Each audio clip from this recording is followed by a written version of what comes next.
Hello friends, ఒకసారి వీడియోని pause చేసి క్వశ్చన్ ట్రై చేయండి. So A by B, B by C and C by D ఇచ్చాడు కదా రేషియోస్లో, అండ్ ఏ బై డి కనుక్కోమన్నారు. సో ఇలాంటి క్వశ్చన్స్ వచ్చినప్పుడు మనం ఒకసారి A by B, B by C and then C by D ఇలా రాసుకొని చూసుకుంటే మనకు అర్థమైపోతుంది. సో ఈ రేషియోస్ అన్నింటిని మల్టిప్లై చేస్తే మనకి డైరెక్ట్గా ఏ బై డి అనేది వచ్చేస్తుంది కదా. సో రాసేద్దాం. 5/6 ఇంటూ బి బై సి అంటే 7/8 అండ్ సి బై డి అంటే 9/8. సో మీరు హరివరిలో ఇక్కడ పీబీ క్యాన్సిల్ చేసి సిసి క్యాన్సిల్ చేసి డైరెక్ట్గా ఏ బై డి తీసుకుంటే తప్ప ఆన్సర్ వస్తుంది. సో ఇలా చేయకూడదు. సో డైరెక్ట్గా మనం రేషియోస్ అనేది రాసుకోవాలి. ఓకే, సో మన ఆన్సర్ అయిపోతుంది. జస్ట్ దీన్ని క్యాన్సిల్ చేసేయండి.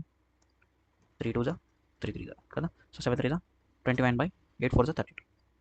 సో మనకి ఆన్సర్ని సింప్లిఫై చేసి రాయలేదు, సో మనం సాల్వ్ చేయాల్సి వస్తుంది. సో 21/32 దేంట్లో వస్తుందో చూడండి.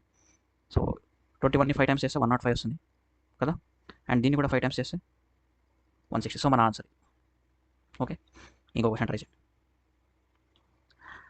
The point equi distance from all triangle sides తీసుకోండి. సో ఇలాంటి క్వశ్చన్స్ 2025లో చాలా అడిగాడు, only theory based. Okay, so ఇలా అడిగినప్పుడు ఏం లేదు, జస్ట్ డయాగ్రామ్ వేసుకోండి.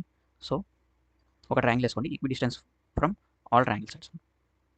ఒక పాయింట్ తీసుకుంటా, ఈ పాయింట్ నుంచి ఈ డిస్టెన్స్ ఈ డిస్టెన్స్ ఈ డిస్టెన్స్ సేమ్ అన్నారు. సో మనం ఇలా చూసినప్పుడు మనకి సర్కిల్లో రేడియస్ అలానే ఉంటుంది కదా. సో ఇది సెంటర్ లాగా ఉంటుంది కదా. సో ఆ పాయింట్ని మనం ఏమనొచ్చు, ఇన్ సెంటర్ అనొచ్చు. మనం టక్కున పోయి సెంటర్ కొట్టేస్తే రాంగ్ అయిపోతుంది కదా. సో ఇలా ఆలోచించాలి మనం. సో ఈక్వి డిస్టెన్స్ అంటే రేడియస్ అంటే సర్కిల్లో సెంటర్ని, ట్రయాంగిల్ అంటే ఇన్ సెంటర్. సో ఇలాంటి మంచి క్వశ్చన్స్ కోసం ఛానల్ సబ్స్క్రైబ్ చేసుకోండి, వీడియోని లైక్ చేయండి. Thank you.